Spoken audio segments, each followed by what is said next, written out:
Como é que fica o setor produtivo brasileiro em meio à crise entre o Congresso e o governo? Nosso entrevistado agora é o presidente da Federação das Indústrias do Estado de Minas Gerais, mais uma vez gentilmente nos atendendo, Flávio Roscoe. Tudo bem, presidente? Muito obrigado por estar aqui conosco novamente. Como vai? Boa noite. Boa noite, Thiago. Um prazer estar aqui com vocês.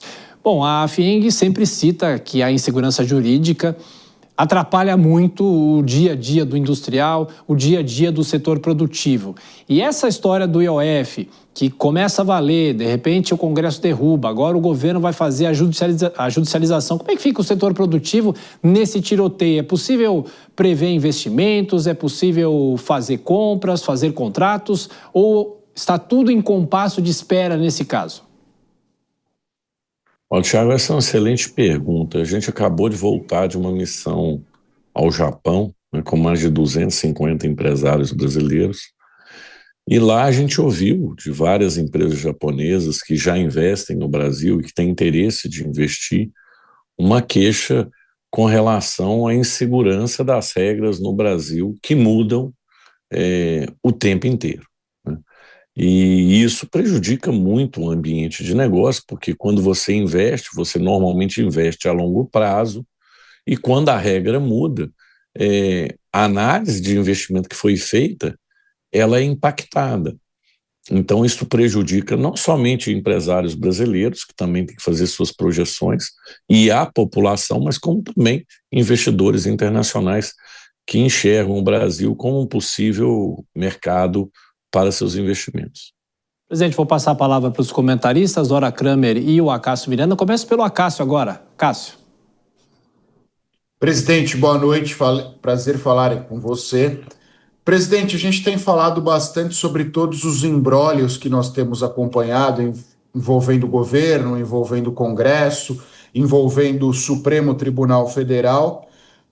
Diante disso, eu acho importante nós ressaltarmos, e que o senhor externasse, obviamente, quais são as expectativas do setor produtivo em relação à postura do governo federal, mais especificamente em virtude do fato do Brasil assumir neste momento a presidência rotativa do Mercosul. Se para o setor produtivo isso trará benefícios ou não há benefícios a serem trazidos, eu queria que o senhor falasse um pouquinho sobre isso.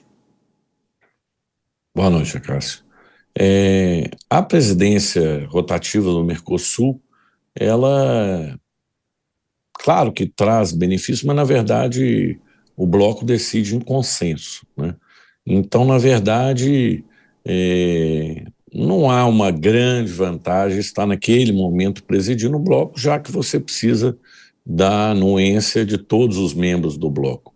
Apenas você tem ali, vamos dizer, uma maior gestão sobre as pautas e também sobre as prioridades do bloco naquele momento. Então, eu não vejo ali uma grande vantagem. Claro que é melhor estar na presidência do que não estar, mas eu não vejo como isso muda de maneira significativa o jogo com relação à presidência do bloco. Pergunta agora de Dora Kramer. Dora.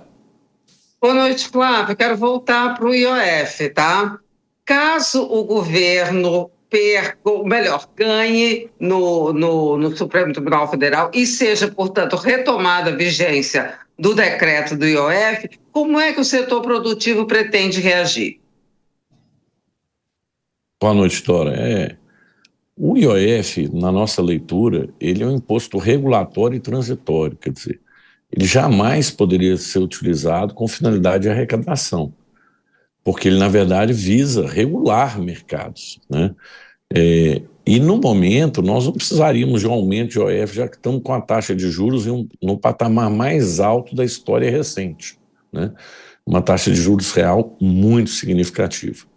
E no topo dessa taxa, você adiciona um aumento de IOF, é algo extremamente danoso ao conjunto da economia e à sociedade, né? Porque, na verdade, o custo financeiro compõe todo o custo de produtos e serviços adquiridos pela população. Isso, muitas vezes, é esquecido de ser mencionado. O governo adora falar que vai taxar o empresário, mas ele esquece de mencionar a população, que quem paga os impostos é a população adquirir produtos e insumos, porque esses impostos são repassados ao preço dos produtos.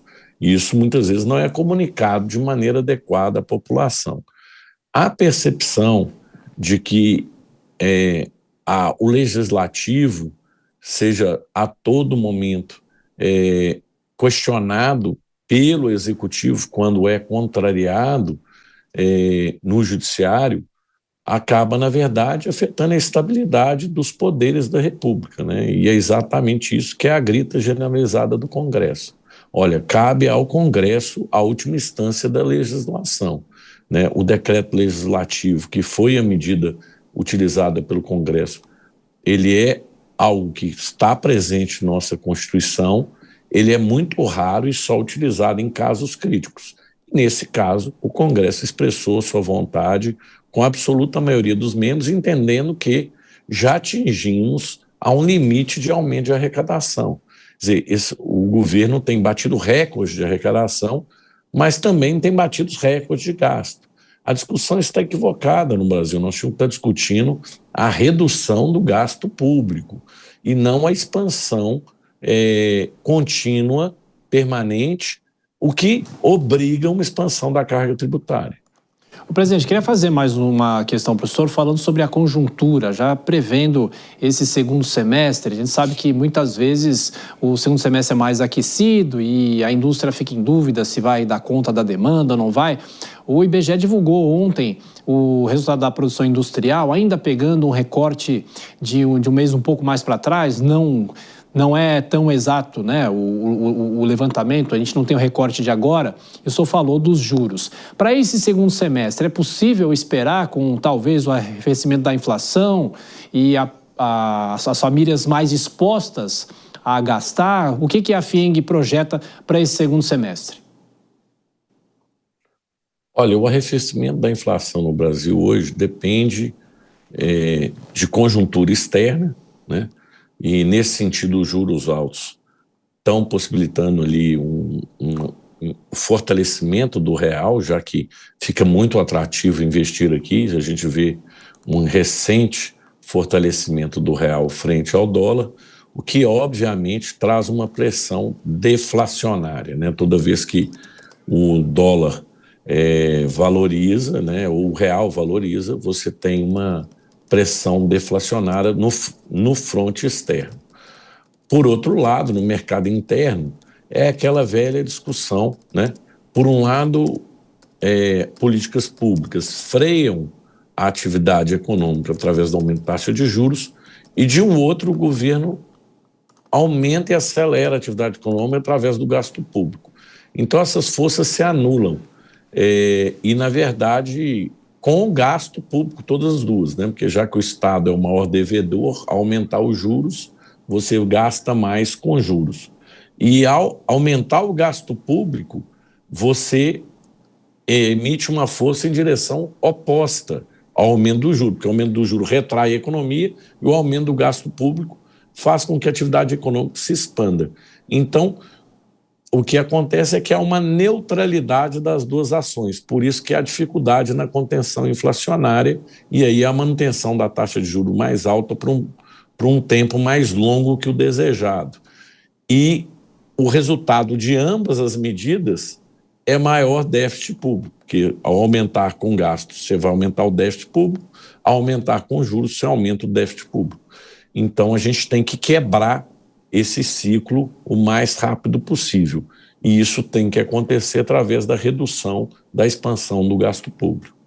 Flávio Roscoe, que é presidente da Federação das Indústrias de Minas Gerais, como sempre, muito obrigado pela gentileza.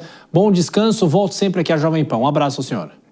Eu que agradeço, Thiago. Foi um prazer estar aqui com vocês, com a Dora e com a Cássia.